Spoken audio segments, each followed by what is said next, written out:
ప్రగతిశీల ప్రజాస్వామ్య విద్యార్థి సంఘం ఆవిర్భవించే 50 ఏళ్ల అవతరణ సందర్భంగా సెప్టెంబర్ 22వ తేదీ ఖమ్మంలో ఎస్ఆర్ అండ్ బీజీఎన్ఆర్ ప్రభుత్వ డిగ్రీ కళాశాలలో నిర్వహిస్తున్న సభలో ప్రసంగిస్తున్న Osmania university professor C Kasim, professor Konda Nageshwar, పూర్వ విద్యార్థి పోటు రంగారావు, హాజరైన పీడీఎస్యూ పూర్వ విద్యార్థులు.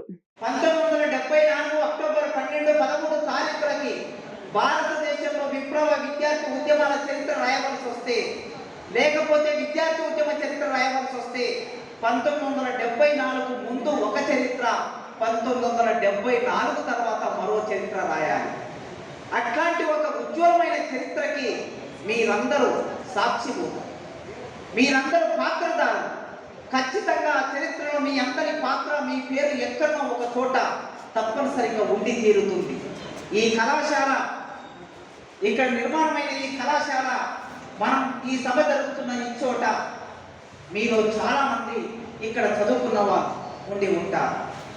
ఈ సంఘానికి నాయకత్వం ప్రారంభం నుంచి ఇప్పటి వరకు పీడీఎస్కు నాయకత్వం అందించిన ఒక కర్మాగార పరిశ్రమ, కర్మాగారంలో వస్తువులు తయారు చేస్తారు, ఉత్పత్తి చేస్తారు.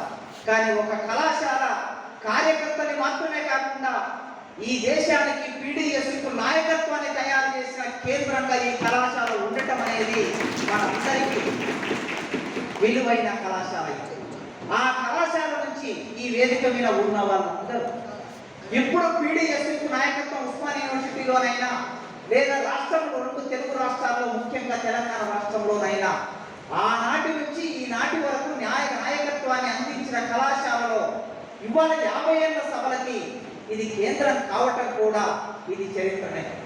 ఈ నేపథ్యం నుంచి మనం ఆలోచిస్తే ఈ సమాజంలో మనం బుద్ధిజీవులుగా, ఆలోచన పరులుగా, మధ్యతరగతి జీవులుగా భిన్నమైన పాత్రలు నిర్వర్తిస్తూ ఉంటాం.